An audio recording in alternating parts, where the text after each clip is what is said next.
तो नमस्कार, आप देख रहे हैं एबीपीएल न्यूज़ और मैं हूं आपके साथ मोहम्मद उवैस। और जिस तरह से उत्तराखंड में नगर निकाय चुनाव इस वक्त बिल्कुल अपनी चरम सीमा पर आ गए हैं, नामांकन हो गया है, तो इसी बात को लेकर और बहुत से सामाजिक मुद्दों को लेकर आज हमारे स्टूडियो में हमारे साथ मौजूद हैं विशाल शर्मा जी, जो कि सुराज सेवा दल के कुमाऊं मंडल अध्यक्ष हैं और एक सामाजिक कार्यकर्ता हैं। और सबसे बड़ी बात है कि उत्तराखंड में एक बहुत बड़े इवेंट मैनेजर हैं, इवेंट करवाते हैं। तो हम बात करेंगे। सर, बहुत बहुत स्वागत है आपका एबीपीएल न्यूज़ के स्टूडियो में। धन्यवाद आपका। और एक और बात बता दूं कि विशाल शर्मा जी जो है वो ब्राह्मण महासभा के राष्ट्रीय अध्यक्ष भी हैं। तो सर, सबसे पहले मैं यही यहाँ से शुरू करूंगा कि सुराज सेवा दल जो ये है उत्तराखंड में एक आपने नई पार्टी की हमने हमारे सामने आई है, तो क्या है इसका मकसद और ये कब इसकी स्थापना हुई, किस तरह से ये उत्तराखंड में पैदा हुई है पार्टी? देखिए, ये एक मैं आपको बताऊं, स्वराज सेवा दल एक प्योरली 100% राजनीतिक दल नहीं है। अच्छा। लेकिन आवश्यकता पड़ने पर आप ऐसा मानिए कि 75% हम सामाजिक क्षेत्र में काम करने का भाव रखते हैं और 25% राजनीतिक इसलिए हमारा संगठन रखता है क्योंकि जब राजनीतिक संगठन किसी कार्य के लिए बने हैं जो समाज के लिए या अपने प्रदेश के विकास के लिए, वो करना अगर भूल जाए तो हमारा भी फर्ज बनता है उस समय उनको याद दिलाने के लिए, क्योंकि राजनीतिक एक ऐसा मंच है जिससे आप समाज की हर किसी की कोई समस्या अगर समाधान करना है, क्योंकि विधानसभा आपको पता है शासन प्रशासन से ही वो समस्या सोल्व होती है। इसलिए हमें लगता है कि हमें अब वो समय आ चुका है जिसके लिए उत्तराखंड बना था और उत्तराखंड का जो हालत हो रही है उसके लिए स्वराज सेवा दल जो है आगे की बहुत लंबी रणनीति लेके कार्य कर रहा है जी। तो इसकी मतलब स्थापना कब हुई है? बहुत नजदीक, मतलब हाल ही के वर्षों में हुई है, कई सालों से पहले से चला रहा है? लगभग 3 साल हो गए हैं इसको। अच्छा। गढ़वाल में आप किसी भी कोने में जाएंगे, चाहे आप पहाड़ी ऊपर जाइए या तराई भाबर में कहीं भी जाइए, आपको स्वराज सेवा दल का हर जिले में हर शहर में कार्यकर्ता मिलेगा और कई हजारों की संख्या में स्वराज सेवा दल से कार्यकर्ता जुड़े हुए हैं। तो सर, इस वक्त जैसे बिल्कुल निकाय चुनाव अपनी चरम सीमा पर अब आ गए हैं, नामांकन लगभग कंफर्म हो गया है और 3 तारीख तक बिल्कुल चुनाव खुल जाएगा कि कौन मैदान में है और कौन बैठ चुका है। तो सुराज सेवा दल का इस चुनाव में क्या हस्तक्षेप है, किस तरह से आप इस चुनाव को देखते हैं? देखिए, ये बहुत महत्वपूर्ण चुनाव है।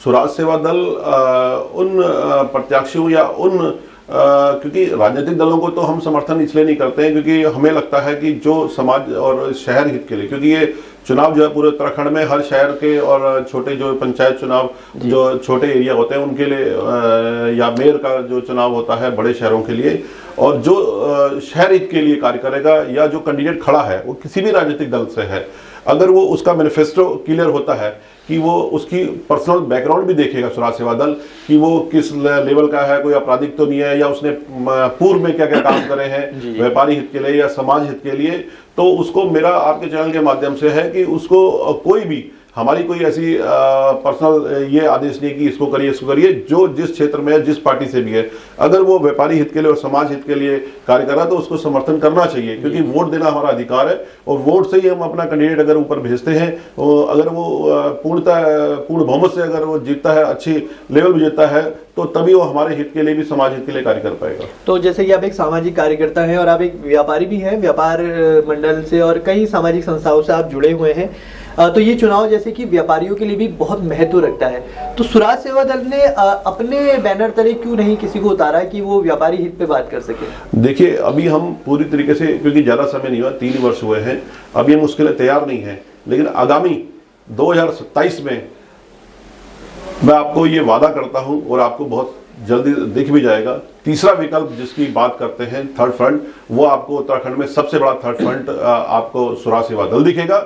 और अगर वो खुद भी अगर पूर्ण बहुमत से सरकार नहीं बनाता है, लेकिन इतना जरूर वादा है कि सुराज सेवा दल के बिना कोई भी सत्ता पे काबिज नहीं होगा कोई भी पार्टी, क्योंकि सुराज सेवा दल आज की डेट में भी अगर विधानसभा चुनाव हो जाए 5 से 7 सीटें जो है गढ़वाल में हमारी कहीं भी किसी भी क्षेत्र में जो है लेने को तैयार है, क्योंकि इतना हमारा दल काम कर रहा है बहुत लंबे टाइम से। हमारे जो प्रदेश अध्यक्ष श्रीमान रमेश जोशी जी एक क्रांतिकारी योद्धा की तरह कार्य कर रहे हैं, क्योंकि उत्तराखंड में भ्रष्टाचार चरम सीमा पर है आप खुद देखिए विकास जितनी घोषणाएं हो रही हैं, हजारों से अभी स्वराज सेवा दल ने हमारे जो प्रदेश अध्यक्ष के नेतृत्व में एक कौशल विकास योजना का जो 1000 करोड़ रुपए से अधिक का घोटाला, जिसके लिए हमने अभी ज्ञापन भी दिया है, धरना भी दिया है और उसके लिए निरंतर कार्य कर रहे हैं। ऐसे तमाम विभागों में जो है इस समय घोटाले हो रहे हैं। तो स्वराज सेवा दल का मतलब यह है राजनीतिक नहीं है, हम भ्रष्टाचार मुक्त उत्तराखंड चाहते हैं, क्योंकि उत्तराखंड जो बना था युवाओं के लिए बना था, उत्तराखंड के जो 70% रोजगार के लिए बना था,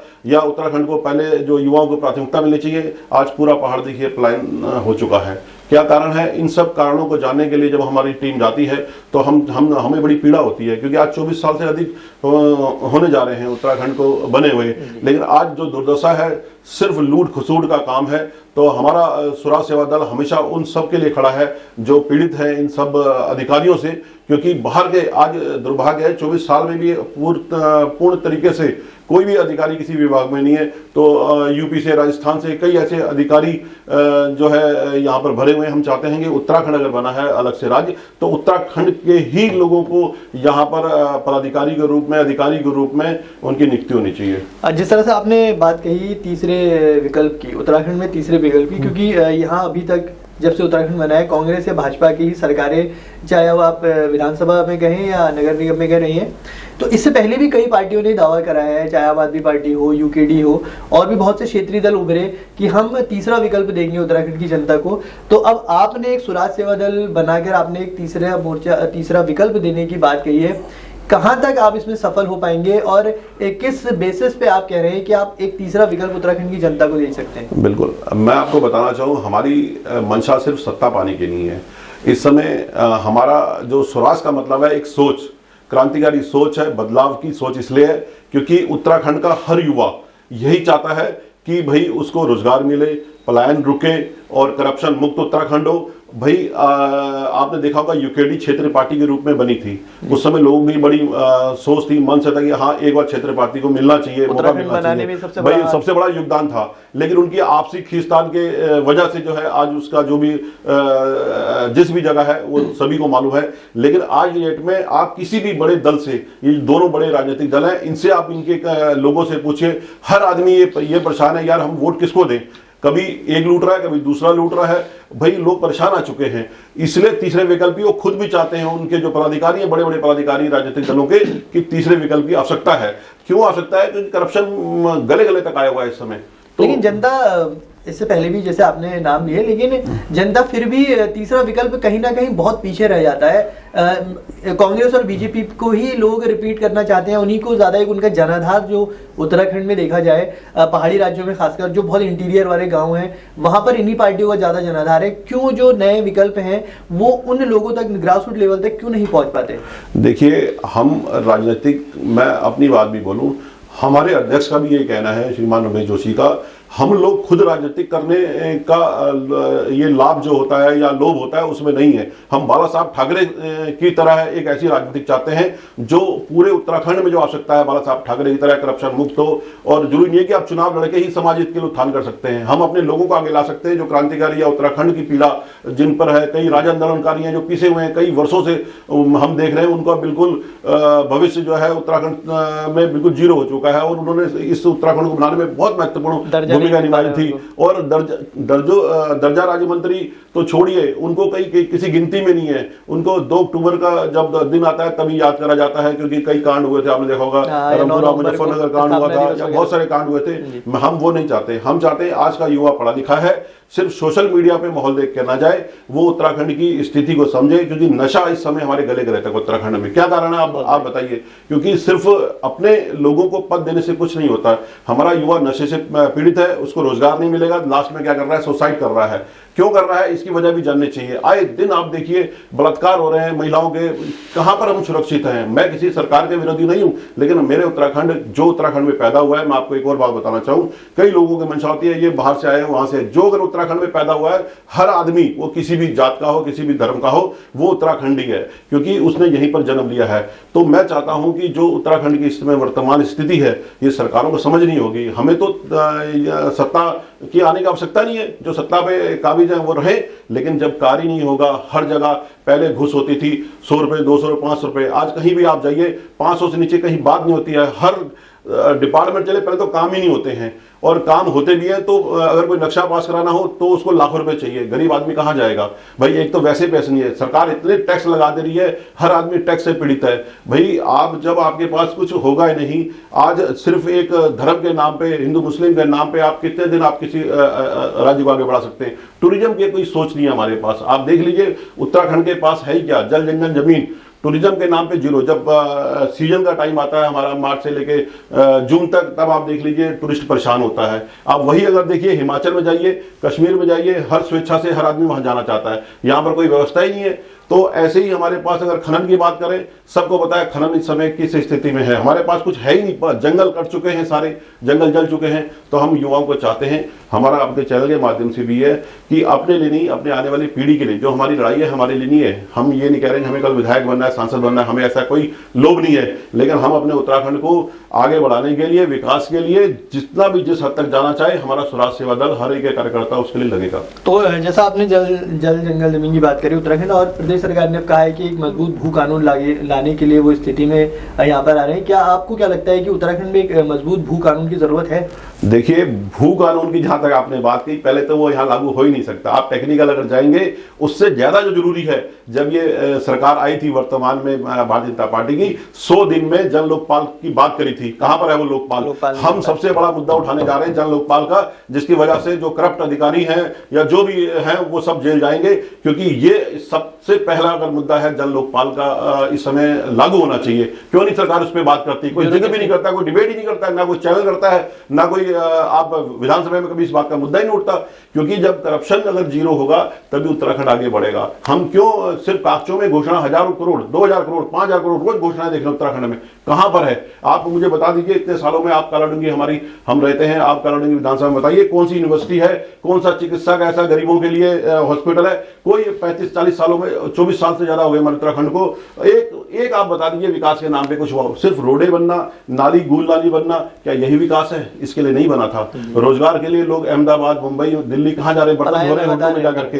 तो ये पीड़ा है युवाओं के लिए। कोई आज अगर हम नहीं जागेंगे, आज हम उत्तराखंड को थाम के बात नहीं करेंगे, तो आने वाला समय बहुत दुर्भाग्य है। बाहरी जितने लोग प्रदेश से आए हुए वो हम पर हावी हो रहे हैं। उसका कारण यह है कि हमारा युवा जाग नहीं रहा है। सिर्फ राजनीतिक जो एक जाल बुना हुआ है, पार्टियों का पद दे करके या जो भी आप एक्सपेक्ट कह दीजिए, उस जाल में फंस चुका है। तो मैं आपके चैनल से चाहता हूं इस समय सिर्फ करप्शन मुक्त की बात करें, नशा मुक्त बात करें उत्तराखंड की। और जो ये चुनाव की बात आपने करी, हम ये चाहते हैं कि यहां पर, क्योंकि नगर व्यापारी आप कितना पीड़ित है, आप हल्द्वानी का व्यापारी देख लीजिए, जिसके पास जाओ एक ही बात बोलता है, काम नहीं चल रहा। अरे भाई, हर आदमी अगर ये बोलता है काम चल रहा, तो क्या वजह है? सरकार क्यों नहीं सोच रही इसके लिए? तो कुमाऊं का द्वार है हल्द्वानी, और कुमाऊं का द्वार है, सिर्फ नाम का कुमाऊं का द्वार है, ये समझ लीजिए। यहाँ पर मैं नहीं बोल रहा हूँ, पूरा हल्द्वानी हर आदमी जानता है, सबसे बड़ा महानगर है कुमाऊं का। यहाँ पर क्या स्थिति है, आप टैक्स से कितने व्यापारी पीड़ित हैं, क्या सुविधाएं हैं, सड़क चोरी के नाम पे कितना पीड़ित हो रहे हैं व्यापारी।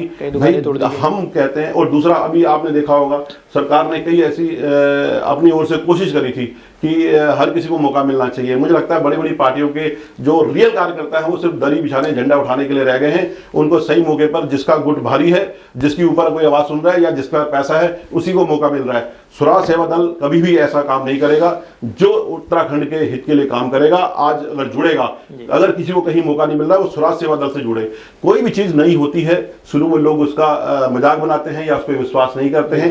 बीजेपी भी एक टाइम में 2 सांसद के साथ आई थी, आज सबसे बड़ी पार्टी के रूप में बड़ी है। तो शुरुआत ऐसी होती है। हमारा कोई मंशा राष्ट्रीय लेवल पे जाने की है, हम उत्तराखंड के सिर्फ उत्थान के लिए बात करते हैं, विकास के लिए बात करते हैं। तो सर, जैसे स्वराज सेवा दल के तो आप कुमाऊं अध्यक्ष हैं, आप ब्राह्मण महासभा के भी राष्ट्रीय अध्यक्ष हैं, आपने एक ब्राह्मण महाकुंभ भी कराया था और आप देशभक्ति को भी प्रमोट करते हैं। तो आगे क्या आपके इसको लेकर प्लान है, या ब्राह्मण महाकुंभ इस तरह की आप कुछ गतिविधियां उत्तराखंड में? देखिए, मेरा सबसे बड़ा एक मानना है, मैं ब्राह्मण महासभा का राष्ट्रीय अध्यक्ष हूँ, और लेकिन मेरे लिए देश से बड़ा कोई धर्म नहीं। क्योंकि जहां देश की बात आती है वहां हम सब चीजें को, हर किसी को इग्नोर कर देना चाहिए। क्योंकि अगर हमारा देश होगा तभी हम सुरक्षित होंगे। मैं हमेशा जो भी कार्य करता हूं, अगर ब्राह्मण महाकुंभ भी करा तो लोगों को एक मंच पे लाने का प्रयास करा, जोड़ने का प्रयास करा। अभी भी जो 26 जनवरी को स्वराज सेवा दल एक ऐतिहासिक प्रोग्राम करने जा रहा है, उसमें भी हमारी मंशा यह है। वहीं से जो बॉलीवुड सेलिब्रिटी आ रहे हैं, फिरोज खान जिनको अर्जुन के रूप में आपने महाभारत में देखा होगा, उनसे हम यहाँ समझ लिया हमारी स्वराज सेवा दल एक शुरुआत करने जा रहा है। उसी दिन से आह्वान करेगा कि उत्तराखंड में कि एक करप्शन मुक्त की, उसी दिन से हमारी लड़ाई स्टार्ट होगी। और हम चाहते हैं कि हर युवा उस दिन जागे देश हित के लिए, क्योंकि मैं देशभक्ति 10 साल से 15 अगस्त हो 26 जनवरी हो, इस देशभक्ति की भावना हमेशा हर आदमी के अंदर चाहता हूं। सिर्फ 2 दिन इसलिए हम लोग करते हैं क्योंकि हमारे राष्ट्र पर्व है, लेकिन युवाओं को एक संदेश देना चाहता हूं कि आज के हर वक्त आपके मन में एक भाव होना चाहिए देशभक्ति, क्योंकि देश से बड़ा कोई धर्म नहीं है। बिल्कुल। ये 26 तारीख का जो इवेंट आपने बात करी, बहुत बड़ा इवेंट आप कर रहे हैं, कहाँ कर रहे हैं? मतलब उत्तराखंड के कई राज्यों में, उसमें जिलों में हम अपना देहरादून में भी हमारा जो है छोटा सा एक इवेंट होगा, लेकिन हल्द्वानी में मेगा इवेंट करने जा रहे हैं जो प्रातः 10 बजे 26 जनवरी को हमारा पीली कोठी से तिरंगा यात्रा निकलेगी एक देशभक्ति भावना के हिसाब से। उसमें कई बॉलीवुड सेलिब्रिटी भी हैं, कई उत्तराखंड के कलाकार भी हैं। समापन जिसका रामलीला मैदान में होगा, वहां पर हम कुछ शहीद परिवारों को सम्मानित भी करेंगे अर्जुन वीर रत्न से, जो हमारे अर्जुन सेलिब्रिटी आ रहे हैं। ऐसी कई सारी ऐसी योजनाएं हैं आगे जिनको हम लेकर के कार्य कर रहे हैं। चलिए सही है, अच्छी बात है सर। आपने एक उत्तराखंड को एक तीसरा विकल्प देने की तैयारी कर रहे हैं, तो आने वाले जो विधानसभा चुनाव है इस वाले में तो आप जो अभी निकाय चुनाव है तो आपने अपना प्रत्याशी तो उतारा नहीं है, तो जो निर्दलीय प्रत्याशी है या जो और जो उतरे हैं उनको आप कहीं ना कहीं सपोर्ट करेंगे पीछे से, जो आपको लगेगा? हाँ बिल्कुल, मेरे लिए हर वो प्रत्याशी मेरा है, हमारे संगठन का है, जो हमारे शहर हित के लिए, हमारे विकास के लिए छोटी छोटी समस्या है, कूड़े की समस्या है, गली नाली कूचे की समस्या है, जो उसके लिए ग्राउंड पे काम कर रहा है, वो सब हमारे प्रत्याशी हैं। वो किसी भी पार्टी से वास्ता रखते हो, मेरे लिए वो मायने नहीं रखता। मेरे लिए जो समाज हित के लिए, हमारे उत्तराखंड हित के लिए कार्य कर रहा है उसको हम समर्थन करेंगे। ठीक है सर, तो हमारी बहुत बहुत शुभकामनाएं हैं आपके साथ। और स्वराज सेवा दल, अगर जिस तरह से आप कह रहे हैं कि उत्तराखंड को एक तीसरा विकल्प मिलेगा, तो हम चाहते भी हैं क्योंकि लोगों को ऑप्शन की अब उत्तराखंड में जरूरत होने लगी है। अभी मैं आपको एक छोटी सी बात बताऊंगा। स्वराज सेवा दल ने कथनी और करनी में फर्क बता रहा हूँ, और पार्टी को हमारा, हम पार्टी ना होकर के भी अभी अर्धसैनिक जो एक संस्था है, जो आपके बीएसएफ और तमाम जितने भी संस्थाएं होती हैं, अर्धसैनिक बल होते हैं, उनका एक अभी आयोजन था जिसमें हमारे प्रदेश अध्यक्ष रमेश चंद्र जोशी जी ने उनकी, क्योंकि कई वर्षों से वो 18 वर्षों से वो लगे हुए हैं कि हल्द्वानी में एक कार्यालय होना चाहिए जो पहाड़ का जितना भी फौजी भाई आता है उसके लिए कम से कम बैठने का ठिया हो। तो वो संघर्ष कर रहे हैं, सब दलों से, सब नेताओं से जाकर थक गए। वहीं पर जब हमने उनकी पीड़ा देखी, हमारे अध्यक्ष जी ने तुरंत 1 लाख रुपए की सिर्फ घोषणा नहीं करी, 15 मिनट के अंदर आरटीएस करके उनके अकाउंट में 1 लाख रुपए की आर्थिक सहायता भी दी, और ये भी बोला कि अगर इन 6 महीने के अंदर कोई सरकार नहीं सुनती है तो अपनी ओर से एक ऑफिस बना के देंगे स्वराज सेवा दल। तो ये प्रैक्टिकली हम लोग काम करते हैं हमारे लिए, क्योंकि इस समय हमारे उत्तराखंड में है ही क्या, एक जवान और एक किसान, तो अगर उनके लिए भी हम लोग खड़े नहीं होंगे तो हम किसके लिए कार्य कर रहे हैं? तो ऐसे ही आगे बहुत सारी हम रणनीति लेके आएंगे। चलिए बिल्कुल, तो ये थे विशाल शर्मा जी, और ये स्वराज सेवा दल के कुमाऊं मंडल अध्यक्ष हैं, और आगे जो भी इनके कार्यक्रम होंगे इनके सेवा दल के, हम जरूर आप तक पहुंचाएंगे अपने चैनल के माध्यम से। तो इसी के साथ हम अपने बातचीत को आज विराम देते हैं सर, और बहुत बहुत शुक्रिया आपका अपने समय देने के लिए। तो आगे इसी तरह से हम आपको उत्तराखंड के इसी तरह जो सामाजिक जो कार्यों से, समाज से जुड़े हुए लोग हैं, इसी तरह से आपके सामने लाते रहेंगे। तब तक आप देखते रहिए ABPN न्यूज़। नमस्कार।